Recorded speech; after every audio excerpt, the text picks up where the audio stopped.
आज हम लोग देखेंगे किरण आरेख बनावट के लिए कुछ नियम, और फिर उसे हम लोग देखेंगे अवतल दर्पण पर अगर विभिन्न विभिन्न स्थानों पर अगर वस्तु को रखा जाता है तो उसका प्रतिबिंब कैसा बनेगा। चलिए हम लोग देखते हैं। देखिए, किरण आरेख बनावट बनाने के लिए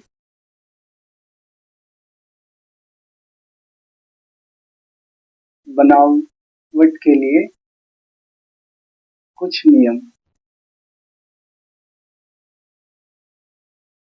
ठीक है। सबसे पहला नियम हम लोग जानते हैं कि अगर कोई किरण मुख्य अक्ष के समानांतर अर्थात दर्पण से परावर्तन के बाद एक बिंदु से होकर गुजरती है मुख्य अक्ष के, जिसको हम लोग क्या कहते हैं, फोकस।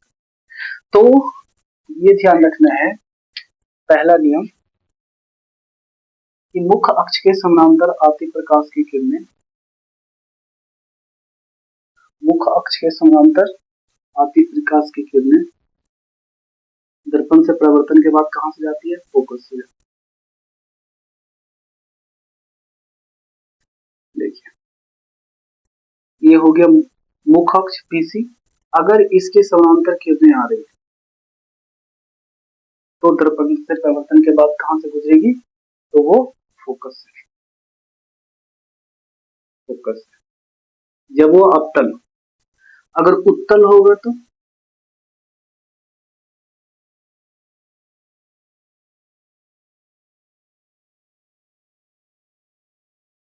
अगर उत्तल है, मुख्य अक्ष के समानांतर अगर किरणें आ रही है तो वो इधर ही से लौट जाएगी, मगर क्या लगेगा कि ये इसके मुख्य अक्ष पर फोकस से आ रही है।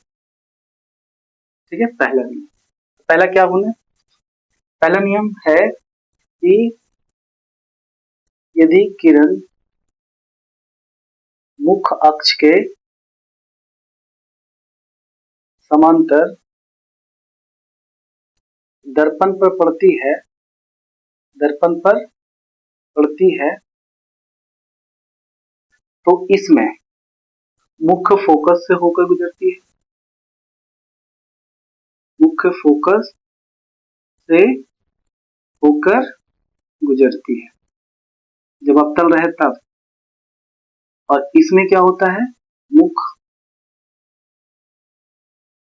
फोकस से आती हुई प्रतीत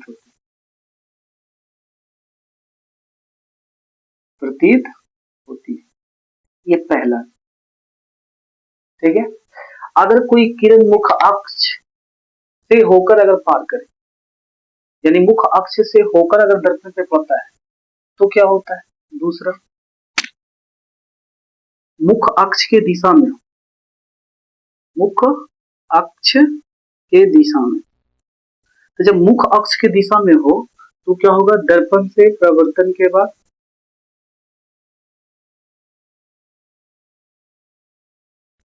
जैसे मान लिया जाए कि ये मुख्य अक्ष हो गया, तो अगर ये फोकस की दिशा में पड़ रहा, फोकस की दिशा, तो ये दर्पण से परावर्तन के बाद क्या होगा, इसके समानांतर, मुख्य अक्ष के क्या होता है, समांतर होता है। इसी तरीके से यहां भी उत्तल दर्पण में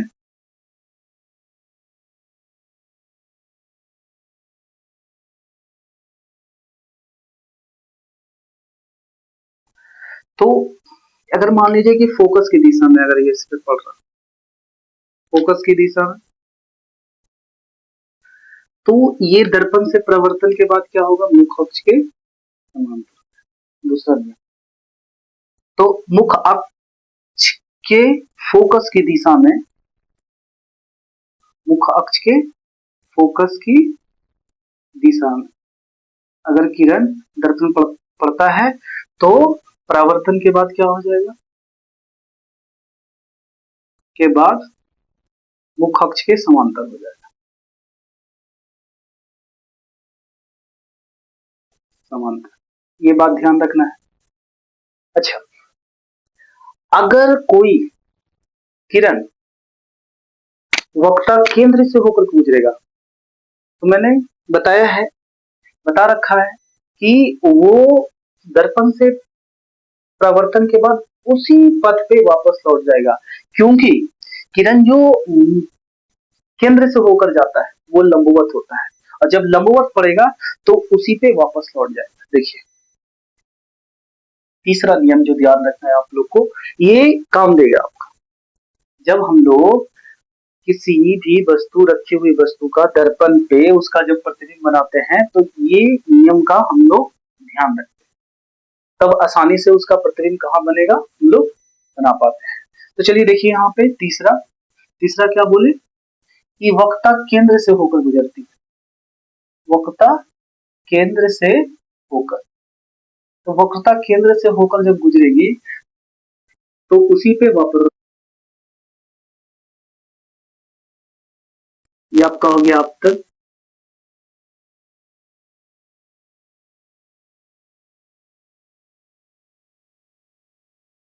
ये मान लिया वक्रता केंद्र है। अगर देखिए ये यहां से होकर गुजरती वक्ता केंद्र से, तो इसी पर ये क्या हो जाएगा वापस लौट जाएगी, क्योंकि वक्ता केंद्र से होकर गुजरने वाली किरण जो होता है वो दर्पण पे लंबवत होता है। अब यहां देख लीजिए ये वक्ता केंद्र की दिशा में बढ़ रहा, तो क्या होगा ये यहीं से वापस लौट जाएगा। चौथा बात जो आप लोगों को ध्यान रखना है, चौथा नियम, कि यदि अगर ये ध्रुव पे पड़े, ध्रुव पे, तो वो क्या होगा ध्रुव लंबवत, तो वो अभिलंब मानते हुए यानी, और वो अभिलंब के जैसा काम करेगा, और फिर वो क्या होगा कि प्रवर्तन के नियम का पालन करते हुए, अगर ध्रुव पे पड़ती है, ध्रुव पर अगर किरण यहाँ पे ध्रुव पर पड़ती है तो क्या कहा कि ये, इसको हम लोग क्या मानेंगे अभिलंब, तो यहाँ आई बनाएगा और यहाँ आर बनाते हुए यानी प्रवर्तन के नियम का पालन करते हुए वो वापस लौट जाएगा। इसमें भी वैसे ही होगा।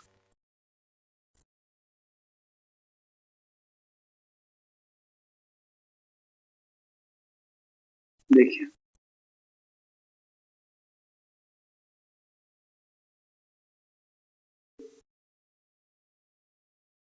हुए इस पे गया तो आर बनाते हुए वापस लौट जाएगा, यानी मुख्य अक्ष के साथ क्या होगा,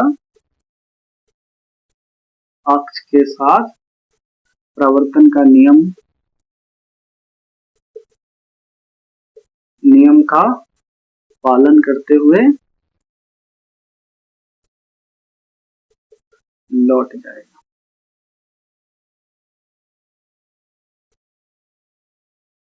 ठीक है, तो ये हम लोग को ये चार नियम जो है वो ध्यान में रखना। चलिए हम लोग अब देखते हैं कि विभिन्न स्थानों पर अगर हम अवतल दर्पण में वस्तु को रखते हैं तो उसका प्रतिबिंब कहाँ बनेगा, उसका प्राकृतिक क्या होगा, उसका आकार कैसा होगा, ये सब हम लोग देखते हैं। देखिए हम लोग देखते हैं कि अवतल दर्पण के सामने भिन्न भिन्न स्थानों पर रखी गई वस्तुओं का बना प्रतिबिंब का प्राकृतिक और आकार कैसा, वो हम लोग देखें।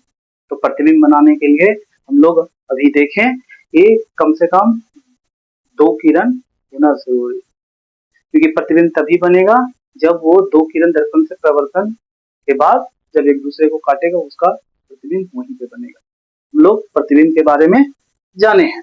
तो यहाँ पर हम लोग देखते हैं कि अगर भिन्न भिन्न स्थानों पर अगर वस्तुओं को रखेंगे अवतल दर्पण के सामने तो उसका प्रतिबिंब कहाँ बनेगा और उसका प्रकृति कैसा, हम लोग उसकी किरण आरेख की बनावट देखते हैं। तो देखिए सबसे पहले वस्तु का स्थान,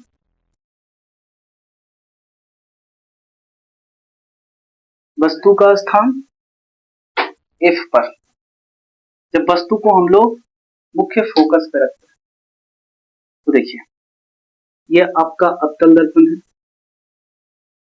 वस्तु को हम लोग कहाँ रखते हैं मुख्य फोकस,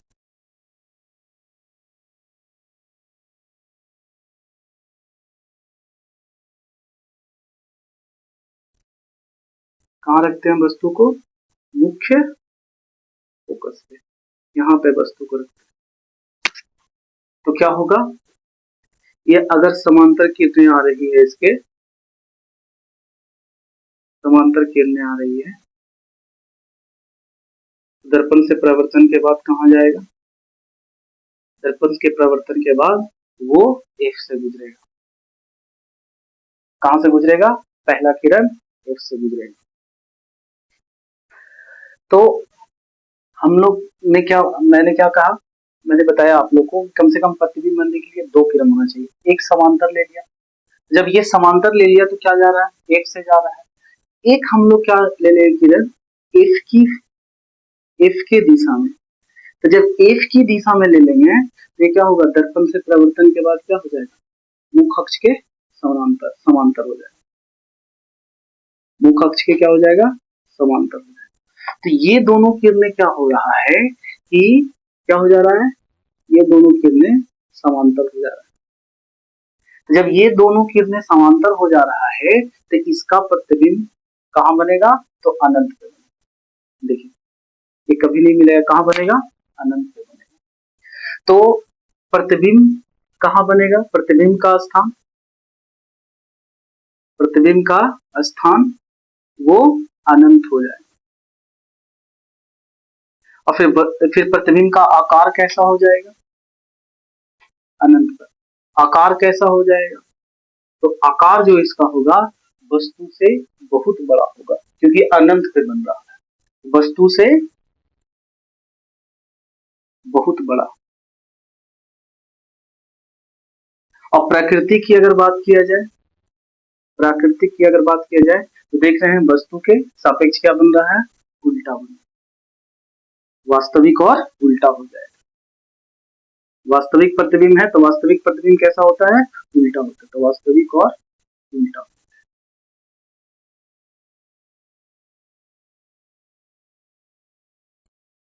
अच्छा, अगर दूसरी स्थिति में वस्तु को अनंत पे रखा है तो उसका प्रतिबिंब कहाँ बने, तो वस्तु का स्थान कहाँ है, वस्तु का स्थान अनंत, अनंत पर। जब वस्तु को अनंत पर रखा जाएगा तो उसका प्रतिबिंब कहाँ बनेगा, चलिए देखते हैं। ये आपका हो गया अवतल दर्पण,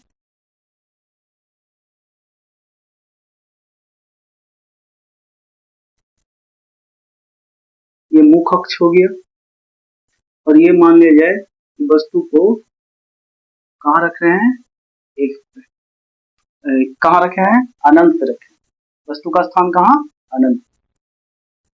चलिए वस्तु को अनंत पे रखते हैं, तो जब वस्तु को अनंत रखते हैं तो प्रतिबिंब बनने के लिए कितना, कम से कम दो किरण लीजिएगा, तो एक क्या हो जाएगा, इसके समांतर, और यहां से भी ये समांतर।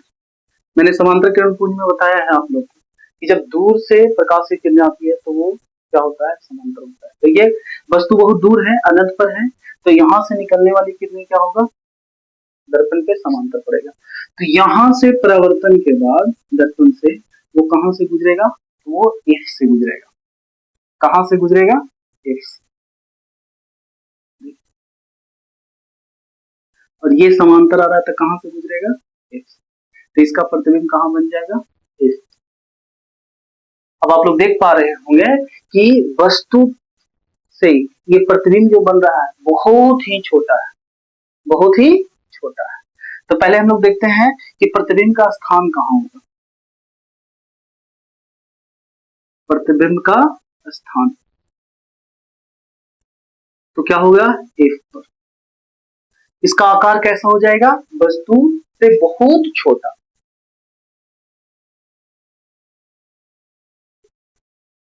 वस्तु से बहुत छोटा। और इसका प्राकृतिक जो होगा वास्तविक होगा और उल्टा, वास्तविक और वास्तविक कैसा होता है, उल्टा होता है, ये उल्टा होता है। तीसरी स्थिति में अगर देखते हैं कि वस्तु को हम लोग अनंत और सी के बीच में रखते हैं, यानी अनंत और वक्रता केंद्र के बीच में। वस्तु का स्थान अनंत और वक्रता केंद्र के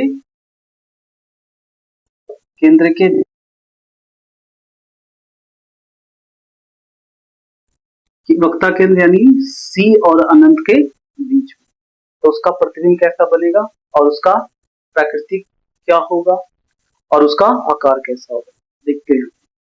देखिए, ये अवतल दर्पण हो गया।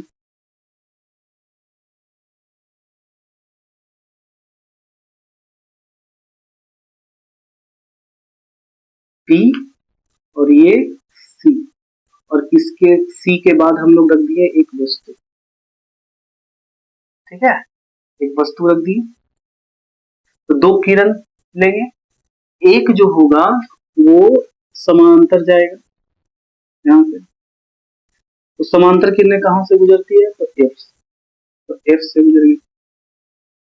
ठीक है, एक किरण हम लोग वक्रता केंद्र से लेते हैं। कहां से लेते हैं? वक्रता केंद्र,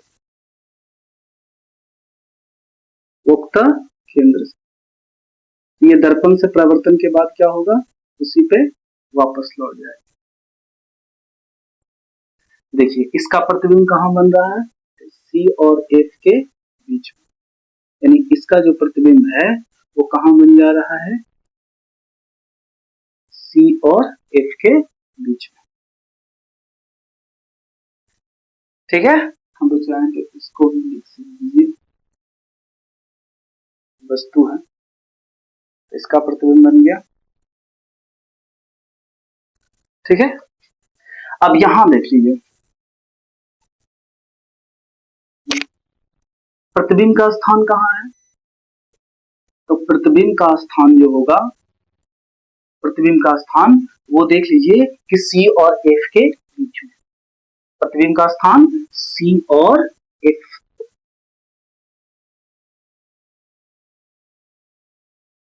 मुख्य फोकस के बीच में बनेगा। उसके बाद इसकी अगर आकार की बात किया जाए तो क्या होगा? वस्तु से छोटा, वस्तु से छोटा। और प्राकृतिक कैसा हो जाएगा? तो वास्तविक और उल्टा, वास्तविक और उल्टा।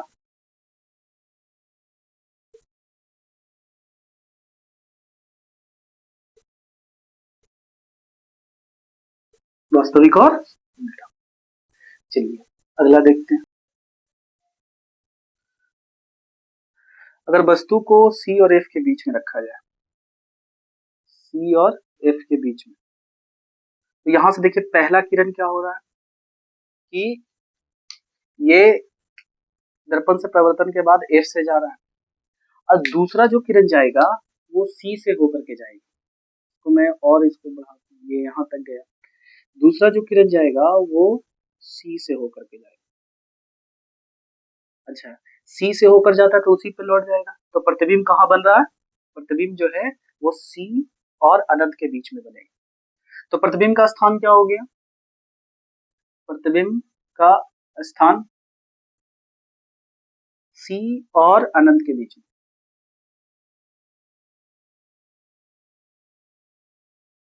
अनंत के बीच।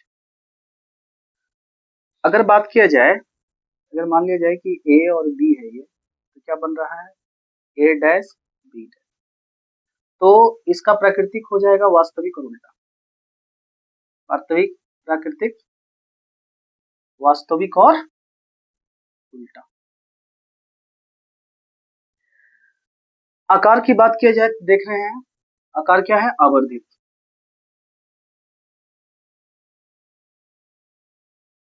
आवर्धित यानी कहने का मतलब वस्तु से बड़ा कह सकते हैं इसको। इसको क्या कहेंगे? कि वस्तु से बड़ा है।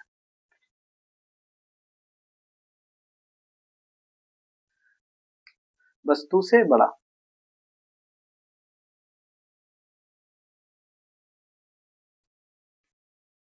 अगर वस्तु को, पांचवी स्थिति, अगर वस्तु को वक्रता केंद्र पर रखा जाए, वस्तु C पर, तो देख लीजिए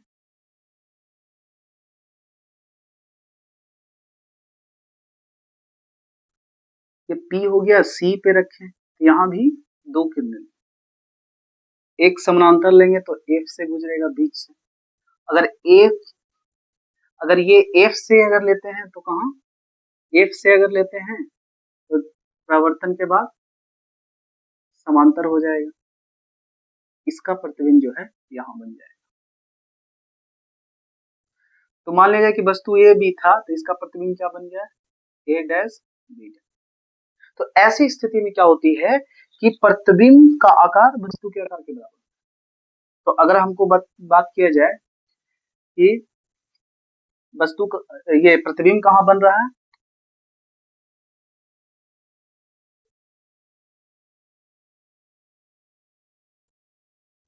सी पर, इसका प्राकृतिक, वास्तविक और उल्टा।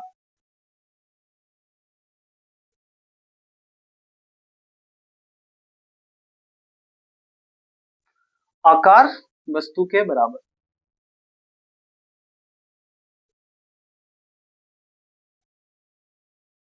कई बार एग्जाम में पूछा गया है, आप पिछले साल का प्रश्न को उठा करके देख लीजिए कि पूछा है कि वस्तु को कहां रखेंगे कि वास्तविक और उल्टा और सेम, यानी कहने का मतलब सेम साइज का प्रतिबिंब बनेगा। आगे हम लोग देख लेते हैं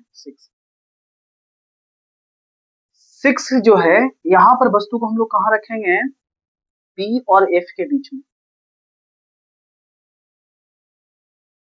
स्थान क्या हो जाएगा,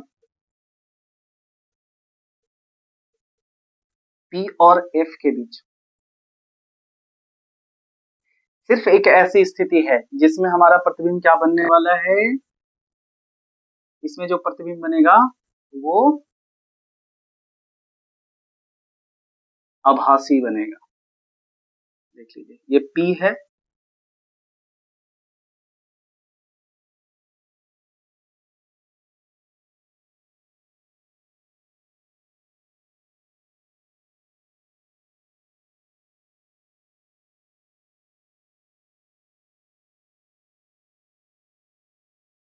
में दर्पण के पीछे प्रतिबिंब बन रहा है। एग्जाम में पूछता है ये स्थिति, तो प्रतिबिंब कहां बन रहा है, कहां बनता है प्रतिबिंब का स्थान, दर्पण के पीछे।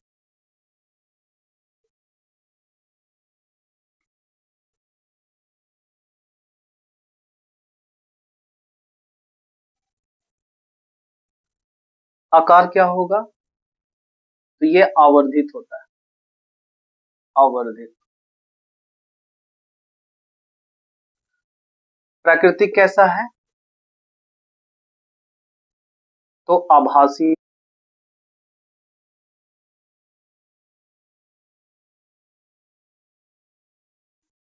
ठीक है, अगले क्लास में हम लोग देखेंगे कि अवतल दर्पण के उपयोग।